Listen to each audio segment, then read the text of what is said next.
કોર્ટમાં વક્ફ અધિનિયમ 2025ની બંધારણીય માન્યતા સામે દાખલ થયેલી અરજીઓ પર મહત્વપૂર્ણ સુનાવણી. સુપ્રીમ કોર્ટમાં વક્ફ અધિનિયમ 2025ની બંધારણીય માન્યતા સામે દાખલ થયેલી અરજીઓ પર મહત્વપૂર્ણ સુનાવણી યોજાઈ રહી છે. મુખ્ય ન્યાયમૂર્તિ સંજીવ ખન્નાની અધ્યક્ષતામાં 3 ન્યાયાધીશોની ખંડપીઠ આ કેસની સુનાવણી કરી રહી છે. આ અધિનિયમમાં કરાયેલા ફેરફારોને લઈને દેશભરમાં વિવાદ ઊભો થયો છે, જેમાં મુસ્લિમ સમુદાય અને વિપક્ષી પક્ષોએ આ કાયદાને ધાર્મિક સ્વતંત્રતા પર હુમલો ગણાવ્યો છે. કેન્દ્ર સરકારે 25 એપ્રિલે સુપ્રીમ કોર્ટમાં 1332 પૃષ્ઠોની પ્રાથમિક સોગંદનામું દાખલ કરીને વક્ફ અધિનિયમને બંધારણીય ગણાવ્યો છે.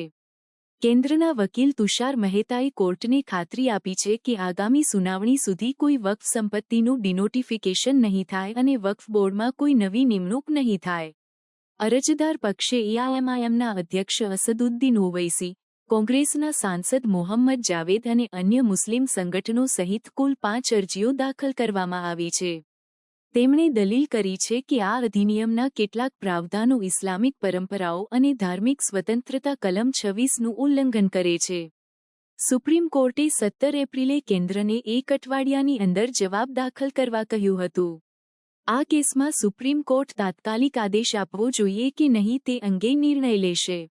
મુખ્ય ન્યાયમૂર્તિ સંજીવ ખન્નાનું 13 મેના રોજ નિવૃત્તિ હોવાથી કોર્ટ પાસે અંતિમ સુનાવણી માટે મર્યાદિત સમય છે. કોર્ટે અગાઉ સ્પષ્ટ કર્યું હતું કે આગામી સુનાવણી સુધી કોઈ વક્ફ સંપત્તિમાં ફેરફાર નહીં થાય.